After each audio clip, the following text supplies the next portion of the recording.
Hello ladies and gentlemen, my name's Shadowfax, and today I'm going to be going over my faction guide for Minas Tirith, also known as Gondor. Now, I'm going to be going over all the units, all the heroes that you can get in Gondor, and Gondor at War as well, because you've got a couple of cheeky heroes in there, along with how I would play them and how other people do play them. So there is a little bit of advice there if you are new coming into it, or maybe a different take on how you play the faction. Now, Minas Tirith, they are really good, really solid choice. Very popular. You've got quite a few models to pick from, quite a few plays to, play them. We'll just start with their army bonus. And it's nice and simple. Basically, friendly Gondor models from this army increase their courage value by 1, which is fantastic. Courage is always good. It's not the greatest army bonus in the world, but it's okay. I'll take it. Then, we're going to jump in to the heroes of Minas Tirith. Of course, starting with the big man himself, Aragorn, King Eleazar. He is a whopping 225 points. But you get a lot for your points, okay? So, you've got a Fight 6 model, which is okay. I don't know, for some reason, 225 points, I expect Fight 7, because there's 160 point models that have Fight 7, or cheaper models. I don't get it. Like, Gil-galad is Fight 9 and he's cheaper. But hey, we'll carry on, see what you get with him. You also get Strength 4, Defense 7, which is solid, 3 attacks, 3 wounds, Courage 6, increased to 7 by the army value, and he's got 3 Might, 3 Will, 3 Fate. So he's okay. Pretty solid. And he comes with Heavy Armor and Anduril, Flame of the West. Now, Anduril is basically a lightsaber. So, you will never need to roll more than a 4+ to wound anything. That's why I call it a lightsaber. It cuts through everything. So, you cut through trolls, you cut through goblins, whatever. It's all going to be 4+. Obviously, you can still do two-hand the weapon, which will bring it down to 3. But he's not burly, so you will have the -1 dual roll. But if you've got a lot of guys in there, do it. Why not? He comes with pretty much every heroic action. He's got Heroic Resolve, March, Strike, Strength, Defense, and Challenge. The most important one, Challenge. We all love Challenge. I'm kidding, of course. And then you can give him an Armoured Horse for 15 points. And I would definitely put him on a horse, because when he charges, that brings up to 4 attacks that are wounding on minimum of 4. So, maximum. Yeah, maximum. And he's got Horse Lord, so he can use his fate points to save his horse. So you've got Armoured Horse that can use your fate points. And you've got Mighty Hero. So every turn he's getting a free point of might. And they don't stack, unfortunately, but it's still awesome. You can call a heroic move every turn. You can call heroic combat every turn. It's absolutely insane. You won't run out of might if you've got him. And then you've got Stand, Men of the West. Friendly models within 6 inches of Aragorn King Eleazar count as being in range of a banner. So you get a free banner. So for 225 points, you get his big sword, Flame of the West. You get Mighty Hero and the banner. I still think it's quite expensive. I mean, he's got the armor and everything, so who knows? I might be wrong. I just see it's quite expensive.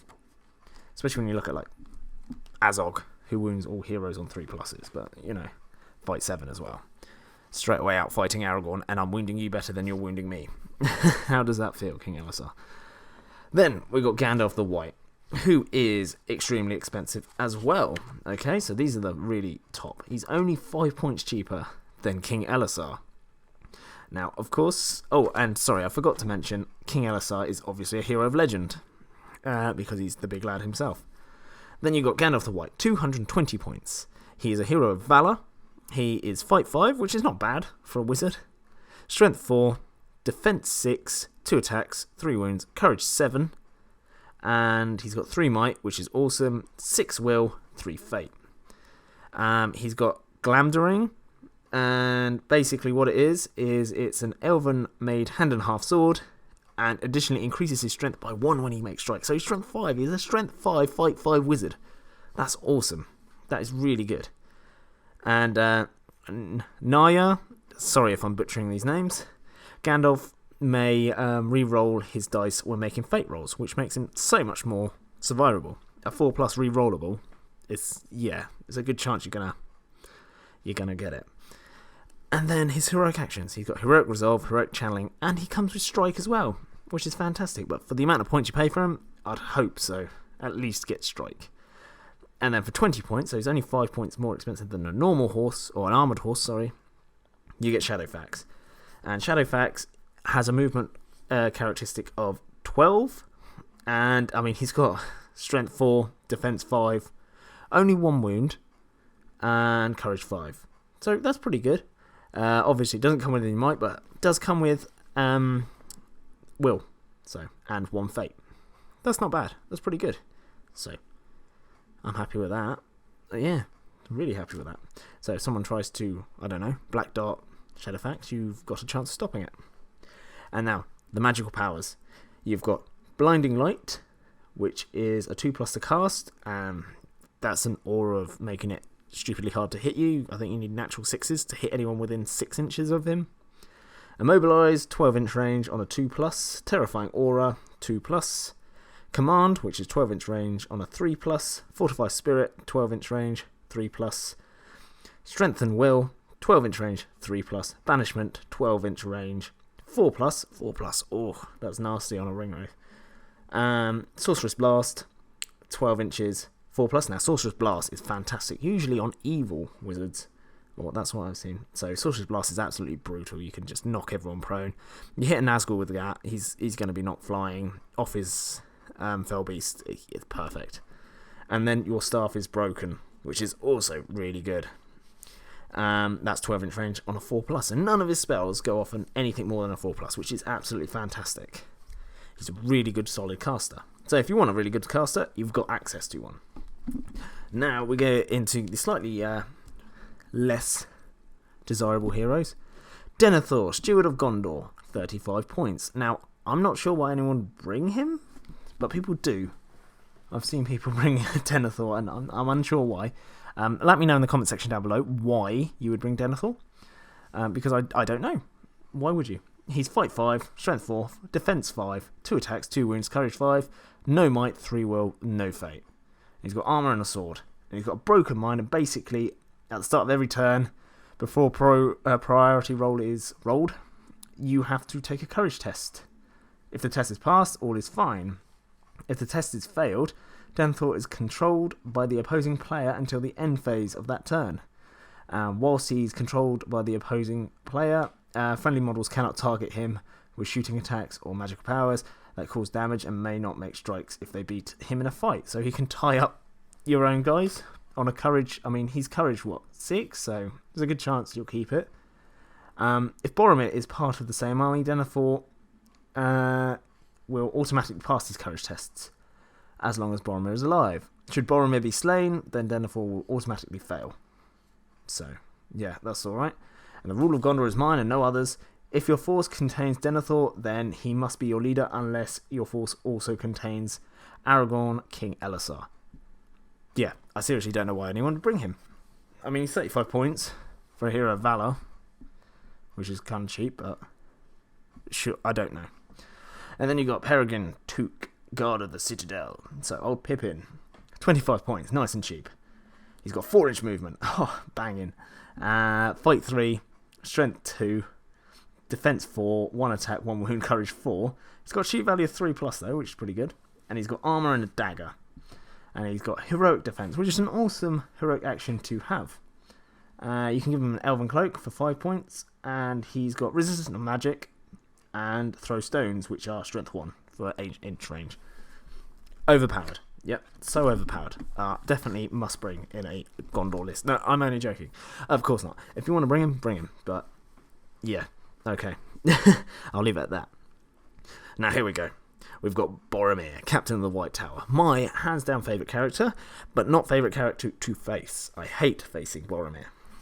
He is 160 points for Fight 6, shoot value 4+.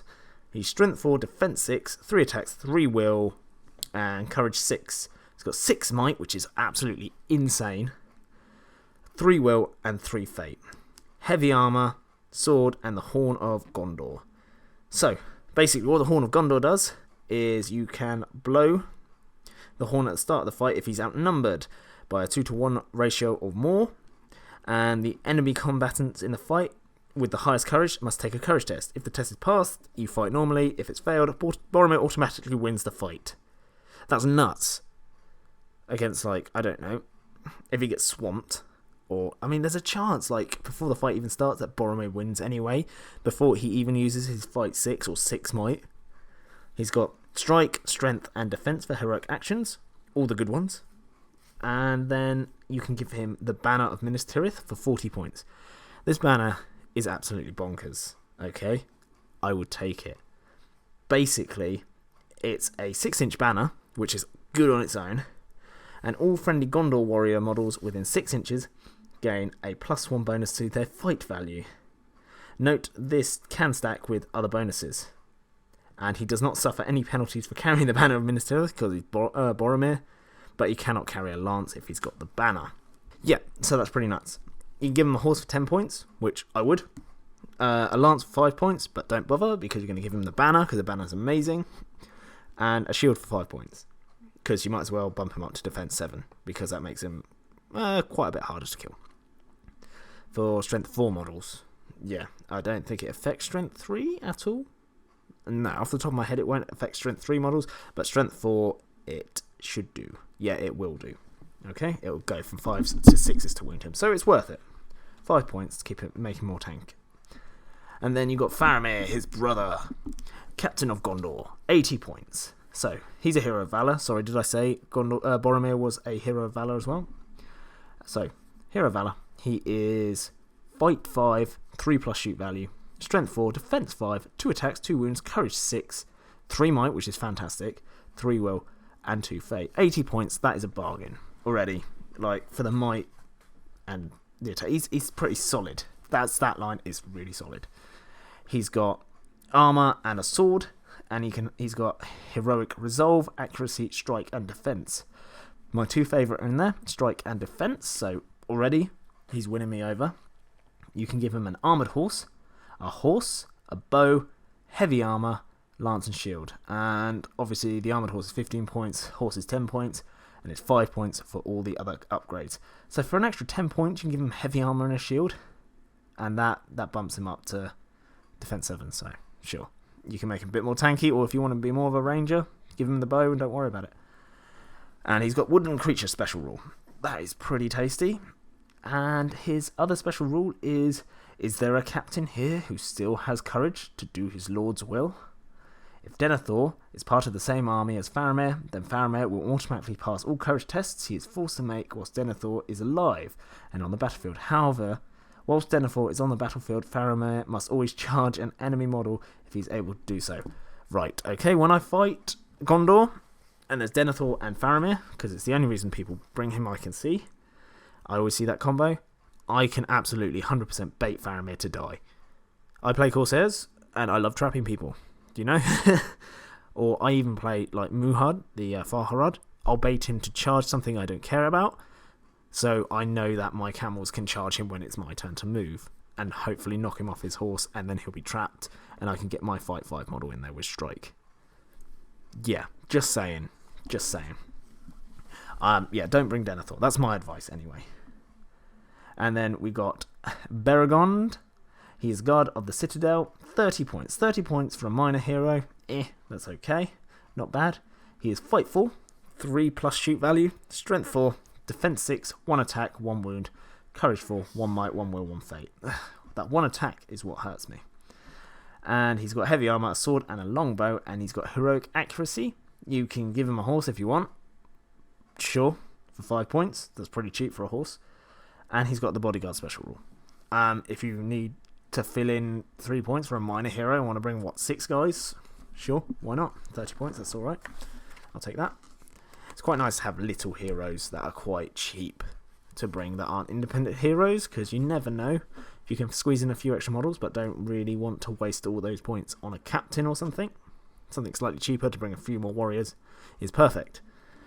That's why you'd bring him, as far as I can tell. Bodyguard's okay, but Then we got Medril, and he is 55 points. He is fight 4, 3+ shoot value, Strength 4, Defense 5, 2 attacks, 2 wounds, Courage 4. And he's got a whopping 3 might, which is fantastic for 55 points. 1 will, 1 fate. Comes with armour, sword, and a bow. He's got Heroic March and Heroic Accuracy. Heroic March is alright. Accuracy, I can't say I've ever used it. And then he's got Woodland Creature. And now, this is the way you'd bring him. 55 points. It's not bad, okay? 3 might already, so he's a winner in my book. In scenarios where you roll for additional forces to arrive, such as those that use Reinforcement rule, you may modify the Reinforcement roll for his warband by +1 or -1. If he's already on the board, then all warbands in his army list may also modify their Reinforcement 1 by +1 and -1. In the scenario where you roll to see which part of the board the warband deploys in, you may modify the dice roll by +1 or -1. That is absolutely fantastic. That can win you games. Absolutely. The amount of time I've been absolutely screwed over by my army being deployed in like every board edge and nowhere near each other, and they just get ganked, like then they kill my leader because he can deploy wherever he wants, is ridiculous. He is probably on my top of my list with Boromir to bring with me, because that is such a good rule for 55 points, and you get 3 points of might with it. Perfect. Absolutely. Definitely worth it. Now you've got Damrod, and he is 25 points. He is a minor hero. Madril is also a hero of Fortitude. So, yeah, so worth it. Damrod, yep, he is Fight 4. He is Strength 4. Defense 5, 1 attack, 1 wound, Courage 4, 1 might, 1 will, 1 fate. That's okay, he's only 25 points, sure. And basically, he's got armor, sword, and a bow, heroic accuracy, and he's got woodland creature. So if you're going for like a Ranger fluffy list, go for it. Why not? What have we got? We've got Syrian, Lieutenant of Amman Barad, 55 points, and he's a hero of Fortitude, so that's alright. And he comes with 3 might as well. Oh my god, that's pretty tasty. He is Fight 4, 3+ shoot value, Strength 4, Defense 6, 2 attacks, 2 wounds, Courage 4. As I said, 3 might, 1 will, 1 fate. Armour, sword, and a shield he comes with, and he's got Heroic Resolve and Strike. And his special rule is, when charging an enemy that causes terror, he receives +2 to his courage value. Additionally, he receives a bonus of +2 to his courage when models with the Blades of the Dead special rule make strikes against him. That's not too bad. That's actually pretty good. So he goes up to courage. He's courage 4. So remember, +1 for the army bonus. Courage 5, courage 6, courage 7. So Army of the Dead are going to cry against this guy. Like, you don't expect a 55-point model to be the hardest thing to kill in the army. But there you go. Fantastic. Then you've got the Knight of the White Tower. Now, I really like the Knight of the White Tower. He's pretty solid. For 60 points, you've got Hero of Fortitude. And he's Fight 5, which is awesome. Strength 4, Defense 6, 2 attacks, 2 wounds, Courage 4. And he comes with 2 might, 1 will, 1 fate. And that's not too bad. He's got heavy armour, dagger, and the White Sword of Gondor. So basically, he's got 2 rules here. He's got Mighty Blow because of his sword, and he's got the Blade Lord skill, which basically means if he rolls a natural roll of a 6, he does not apply the -1 penalty for using 2-hand weapon. So that's quite good. That's quite good because +1 to wound, Strength 4 is awesome. And then he comes with Heroic Strike as well, which is fantastic. The more strike in the army, the better, because you can really screw someone over. You can take out big tier heroes by mobbing them and having one guy with Strike and just rolling higher than them. You can really, yeah. Then we got the King of Men. Now these, yeah, I've never seen anyone bring the King of Men, but hey ho, I mean, they don't look too bad. They're 60 points for a hero of Fortitude. They're Fight 5, which seems a bit nuts, because he's just a king. You know, that's sat on his throne. I don't know. That's how I see it anyway. Strength 4, Defense 5, 2 attacks, 2 wounds, Courage 5, 2 might, 2 will, 1 fate. Yep, they're alright. They've got Heroic March, Heroic Defense. Give them an armoured horse, a horse, heavy armour, a lance, and a shield. So you can make them fully combaty. So there's a bit of customization available there for you. And then we've got Captain of Minas Tirith for 50 points. So generic captain. He's 1 higher fight basically. So he's Fight 4, Strength 4, Defense 6, 2 attacks, 2 will, Courage 4, 2 might, 1 will, 1 fate. And he comes with heroic march. You can give him a horse, a bow, a lance, or a shield. But he does have the shield wall special rule, so it's always good to have captains in your shield wall. Now we're on to the Warriors of Minas Tirith. Nuts. The amount of options you've got for heroes is absolutely bonkers. Okay, this is why it's quite a good starting army, because you've got so much choice. Well, good starting army by, like, you can play it how you want, really. So Warriors of Minas Tirith are pretty easy. They're 7 points a dude, and they're fight 3, strength 3, defense 5, 1 attack, 1 wound, courage 3. Courage 4 for the army bonus, and they're armed with heavy armor and a sword. Now, you can upgrade them 30 points to have a warhorn, 25 points to have a banner, 1 point for a bow, 1 point for a shield, 1 point for a spear. And they come with shield wall, so just give everyone shields, 100%. Because that jumps you up to defense 6, and then in shield wall, you are defense 7. And that is absolutely nails to get through. Trust me. Absolutely bonkers. Defense 7 is so hard to get through. Then you've got the Knights of the Minas Tirith. They're 13 points, but that's because they come with their horse, which is actually quite cheap in my opinion. Because, yeah, that's not too bad. They're still fight 3, strength 3, defense 5, 1 attack, 1 wound, courage 3. Same dude, just on a horse. Heavy armor, sword, lance, and a horse. And they come with a lance, which is really good.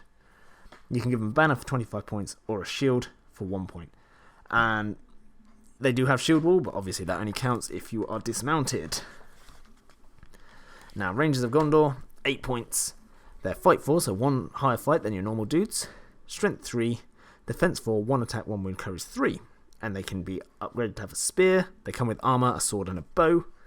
And then we've got my boys, the Citadel Guard. 9 points for these guys. I love them. They're really good. They are fight 4, strength 3, defense 5, 1 attack, 1 wound, courage 3. They come with heavy armor, sword, and a spear. You can give them horses if you want, or swap the spear for a longbow for 1 point. And the horse costs 7 points for these guys. And they come with the bodyguard special rule. Now, if that's not to your flavour, you've got Guard of the Fountain Court, who just look cool, okay? Rule of cool. I'd pay the extra point for the rule of cool, okay? So, basically, they're fight 4, strength 3, defense 6, so they're 1 higher defense than the Citadel Guard. They're 1 attack, 1 wound, courage 3, so you're paying an extra point, basically, for the defense. They come with heavy armor, dagger, and a spear. You can replace the spear with a banner for 25 points. And you can give them a shield. And they've got bodyguard. So it brings them up to defense 7. That's really good, actually. So for 2 more points, you're defense 7 from defense 5. That seems quite worth it. The only downside to it is you have to put your own shields on them. But that's not too hard. Just get a box of warriors and stick it on their back or something. There's ways around it. And then you've got Osgiliath veterans. 8 points for these guys. They are fight 3, and that annoys me because they're meant to be veterans, so I expected higher fight. 4 plus shoot value, which is also annoying because they're meant to be blooming veterans. They're strength 3, defense 5, 1 attack, 1 wound, courage 4. So they're higher in courage. Cool. Okay, yeah, sure, I'll take that. Heavy armor, a sword. They get a bow for 1 point, a shield for 1 point, and a spear for 1 point. And they don't get shield wall. So they forgot that when they became a veteran. Just saying. And they're loyal to the captain. So whilst they're within 6 inches of Boromir or Faramir, they will receive a +1 bonus to its fight value. And this stacks with other effects. So this is why you bring them, okay? You want to give them... right. Okay, you can get really dirty with these. If you give them spears, I'll get to it. If they had shield wall, it would be perfect, but they don't. But you give them spears, and I'll tell you why in a moment. We've got the Gondor Trebuchet. I'm not going to go over how siege weapons are because we're already at 23 minutes, but it's only 80 points, which is quite good. There'd been a bit of a nerf with the siege engines. You can't just spam siege engines anymore. You can't just bring 3 unless you have the heroic tier for them. But, I mean, they're strength 10, defense 10, and 3 wounds. I don't rate siege engines because of the indirect fire and the scatter special rule. 9 times out of 10, you're going to hit a model you weren't aiming for anyway. But the good thing about this is it's got an area effect. So the model you do hit takes a strength 10 hit, and all models within 2 inches suffer a strength 5 hit and are knocked prone. That's pretty good. And they don't count as getting killed outright. So obviously this got the instant kill special rule because it's a massive rock. And they're better at wounding walls and stuff. Sure. You can give 50 points to gain 1 point of might, if you want. I wouldn't bother. To get the Minas Tirith Engineer Captain. Flaming Ammunition, which I think is re-rolling ones to wound or something. Don't know. It's okay. It's not bad. 15 points. An additional crew. No point. I wouldn't bother. Then you got the Avenger Bolt Thrower. Now, this is worth your money, and I will talk about this one. 50 points. And it's a Strength 7, like, shooting weapon. It's got Defense 10 and 3 wounds. You got a normal crew, which is basic Gondor soldiers. You can upgrade it to have a siege veteran for basically a point of might for 50 points. Not worth it. Trust me, it's not. Swift reload, which is worth it. It's for 20 points. Additional crew. Wouldn't bother. Now, basically, swift reload lets you roll a whopping 2d6 to determine how many shots you get. That's right. This doesn't fire one shot. It fires d6 shots. But swift reload, 2d6, and you pick the highest, and that's how many shots you get. Absolutely crazy. It's so good. At strength 7 as well, so you're killing most things. It hasn't got the instant kill special rule, but that would be crazy if it did, because you can literally target 6 different models if you roll a 6 on one of those dice. It's only got a 24-inch range, then 48 inches, but I'll take that. That's really good. It's a machine gun, and just grab 2 of these, stick them like wherever you want, and just gun down your opponent. Now that is everyone in the Armies of the Lord of the Rings book. I'll quickly go over what you can get in Gondor at War, because it's a massive addition. I'm not going to go over Legendary Legions, just the heroes. We're going to start off hot. We've got Ingold, Warden of the Ramas Ekor. He's 65 points, and he's so worth it. Okay, this is a must-bring. He is a must-bring. He is Fight 4, Strength 4, Defense 7, disgusting. You'll see why in a minute. 2 attacks, 2 wounds, Courage 4. And he comes with 3 might, 1 will, 1 fate. And I said it before, Gondor War just chucked the might out. They were like, screw it, give everyone 3 might. It's absolutely ridiculous. 65 points. He's got Heroic Strike, which is nuts already, and Heroic Defense, my 2 favourite. And he comes with Shield Wall. So he goes from Defense 7 to Defense 8. That is crazy. Absolutely crazy. For one 65-point model who can be Defense 8 with Strike and Defense and 3 might. Not only that, basically, Ingold and all friendly Gondor warriors within 3 inches of him do not back away if they lose a fight. Their opponent must back away instead. That is absolutely bonkers. Whoever put that in there is losing their mind. They're like, oh yeah, heard of this guy called Ingold. You know what? Let's smash this rule in there. It'd be so cool. And it is a cool rule. Basically, it pretty much means you can't be trapped. And you're always going to have Shield Wall. In that section of the line, you will always have Shield Wall. And you're not going to trap yourself by sticking guys behind you. Now, before I won't get into it yet. I'll go through the other heroes, but yeah, there's some dirty things, absolutely filthy things you can do with this. Now, I'm not going to say this name right. Arolas, Captain of the Guard. He's also 65 points. And apologies for that bang, I just smacked my nose on my microphone. He is Fight 5, which is really good. Strength 4, Defense 6, 2 attacks, 2 wounds, and Courage 4. He comes with 3 might as well. 1 will, 1 fate. And he's got heavy armor and a sword, and he's got Heroic March and Heroic Defense. And he comes with the Bodyguard special rule. And basically, he may shield, this is a special rule, defend the White City, even though he's not armed with a shield.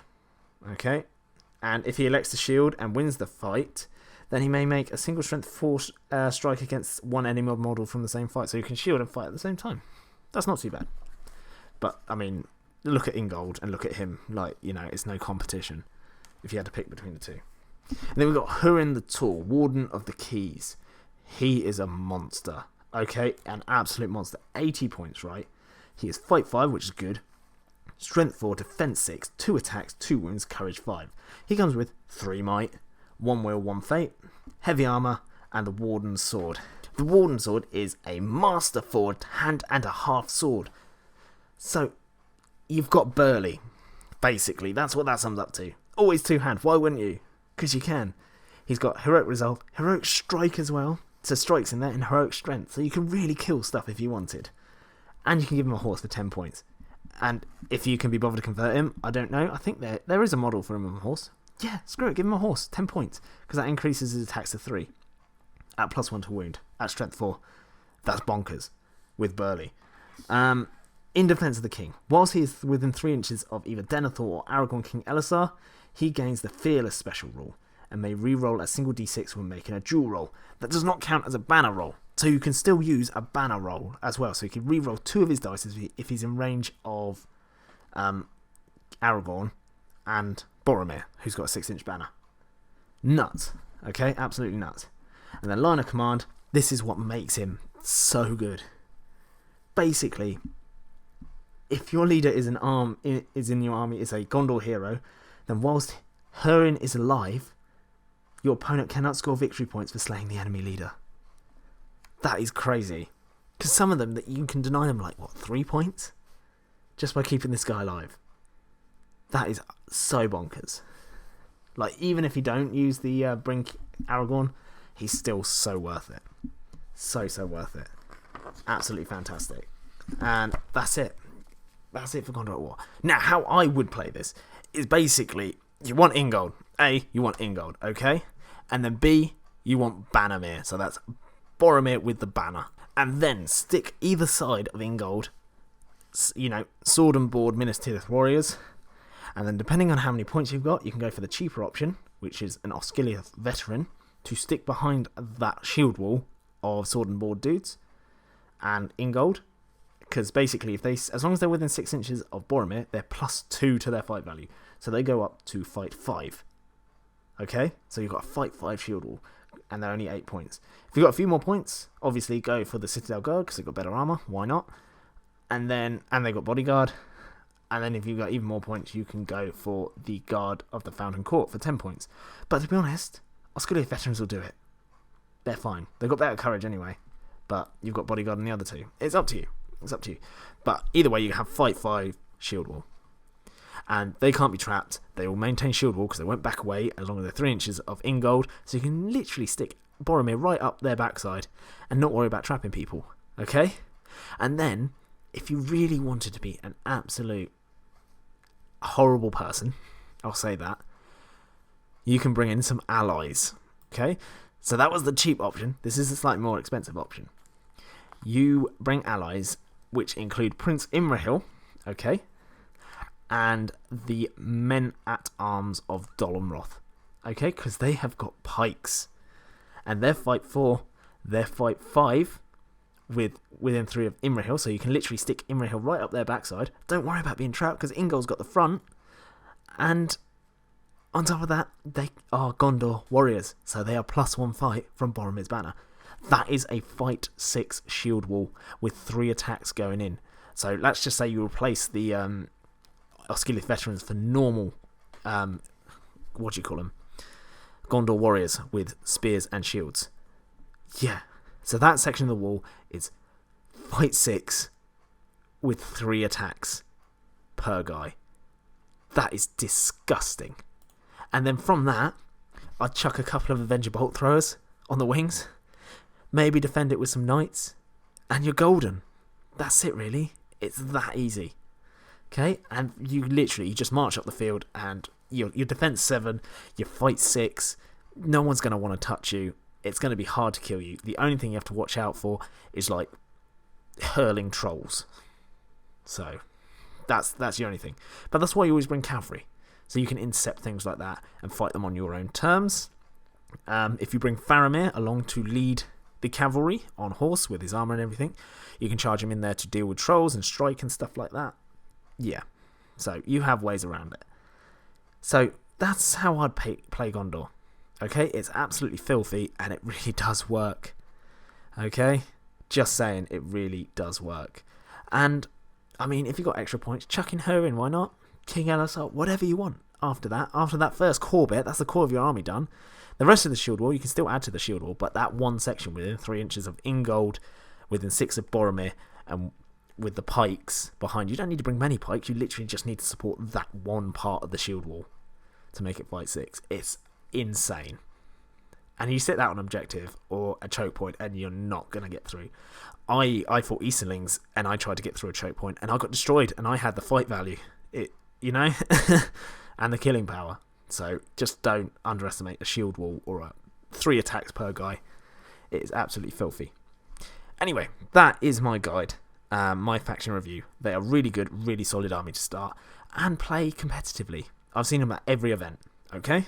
So, I hope you enjoyed it, and if you do want to discuss anything, or need any tips, or even tell me what you didn't like about this video, leave it in the comment section down below. Failing that, join my Discord server, which is in the description down below, and you can talk to me directly. And I will answer your questions or anything you have to say. I'm always up for a chat about Middle-earth strategy battle game or anything. Okay? Thank you ever so much, and I hope you have a fantastic day. And I'll see you in the next video. Goodbye.